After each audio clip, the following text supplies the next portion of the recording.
Assalamualaikum warahmatullahi wabarakatuh. Saya Intan Oktaviani Putri Cantika, NIM 21N50022. Video kali ini saya akan mereview materi kedua dari manajemen proyek IT. Langsung saja. Fase definisi yang bertujuan untuk memahami dengan baik masalah-masalah yang dihadapi oleh user dalam memperkirakan biaya, waktu, dan penyelesaian suatu proyek. Ada 3 aktivitas utama pada fase definisi. Yang pertama, memahami dan menganalisis masalah-masalah dari kebutuhan user, requirement analysis, dalam membuat proyek TI. Yang kedua, keputusan apakah proyek dilaksanakan atau tidak. Jika proyek siap dilaksanakan, maka seseorang manajer proyek harus menganalisis risiko yang mungkin terjadi yang dapat menggagalkan proyek tersebut. Dan yang ketiga, membuat rangkaian proposal berupa perkiraan dalam hal rancangan, biaya, serta waktu menyelesaikan suatu proyek.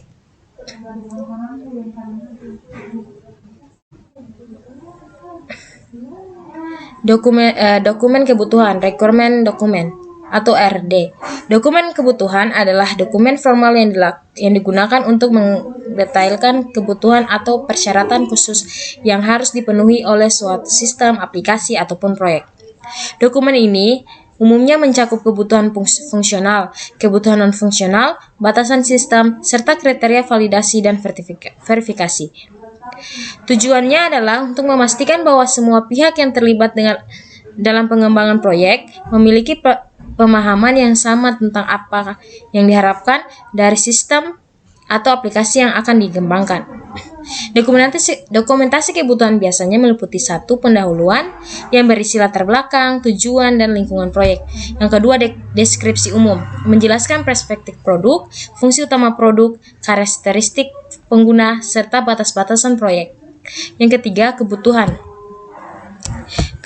spesifik, mendetailkan setiap kebutuhan fungsional dan non-fungsional sistem atau aplikasi. Meliputi kebutuhan fungsional, menggambarkan fitur dan fungsi yang harus ada dalam sistem atau aplikasi. Kebutuhan non-fungsional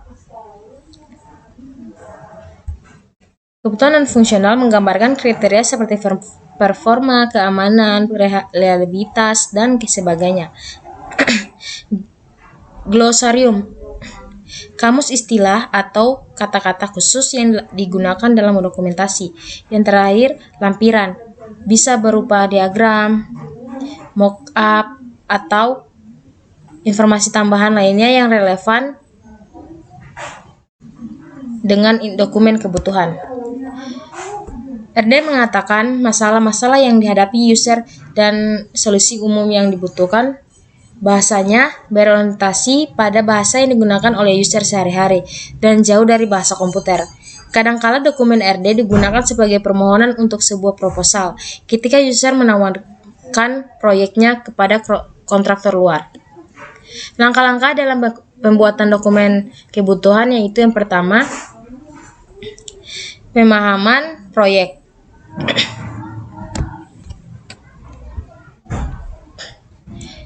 Memahami tujuan, lingkup, dan sasaran dari proyek ini dapat dilakukan dengan membahas bersama pemangku kepentingan utama. Yang kedua, identifikasi pemangku kepentingan. Mengetahui siapa saja yang terlibat dalam proyek dan apa peran mereka.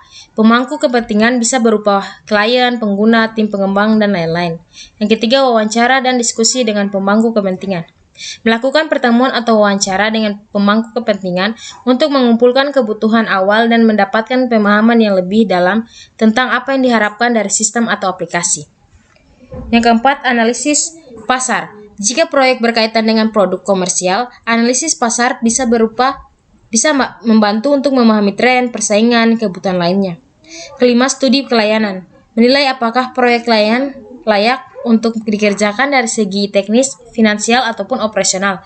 6. Identifikasi kebutuhan awal. Mengumpulkan daftar kebutuhan awal yang mungkin akan masuk ke dalam RD nantinya. Daftar ini bisa berupa fitur-fitur yang diinginkan, batasan teknis, dan lain-lainnya.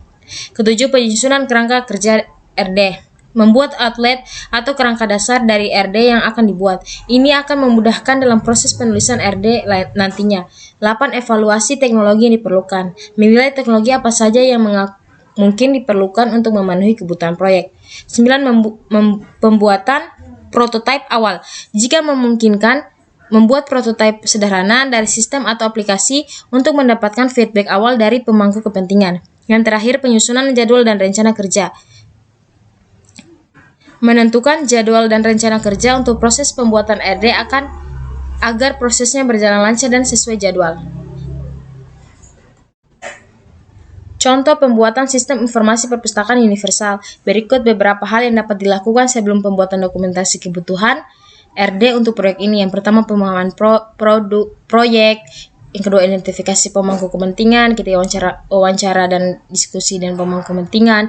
4. Analisis pasar. 5. Studi kelayanan. 6. Identifikasi kebutuhan awal. 7. Penyusunan kerangka dan kerja RD. 8. Evaluasi teknologi yang diperlukan. 9. Pembuatan prototipe awal.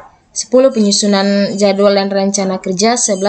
Setelah memahami langkah-langkah di atas dilakukan dan baik, barulah tim pengembang dapat membuat RD yang detail dan komprehensif untuk sistem informasi perpustakaan. Keputusan melaksanakan tidak melaksanakan proyek. Setelah kebutuhan ditetapkan, langkah berikutnya adalah memutuskan apakah proyek bernilai untuk dikerjakan atau tidak. Untuk membantu membuat keputusan itu, suatu studi kelayanan dilakukan untuk menjawab pertanyaan, dapatkah sistem ini dibangun secara teknis? Sayangnya, tidak semua mungkin secara teknis, sehingga pertanyaan-pertanyaan untuk dijawab diubah menjadi dengan biaya berapa sistem dapat dibangun dan apa keuntungannya. Dalam suatu studi kelayanan, kita dapat mempertimbangkan semua penyelesaian masalah teknis yang mungkin dan coba untuk memperkirakan biaya dari masing-masing penyelesaian masalah. Untuk suatu proyek yang berukuran besar, kita mempertimbangkan keputusan utama mengenai hardware yang digunakan dan apakah akan membuat atau membeli software. Untuk proyek berukuran kecil, sampai mendengar studi kelayanan yang formal tidak perlu ditulis. Manajer proyek harus bertanya pada diri sendiri apakah proyek yang ada memiliki peluang untuk sukses atau proyek tersebut akan mengalami kegagalan disebabkan oleh keterbatasan sumber-sumber pengetahuan dan risiko di luar kekuasaan. Tidak terkira proyek-proyek telah gagal atau secara keseluruhan maupun sebagian, karena orang mengabaikan tanda-tanda penting dan nyata yang menunjukkan kegagalan. Setiap rencana dipengaruhi oleh risiko.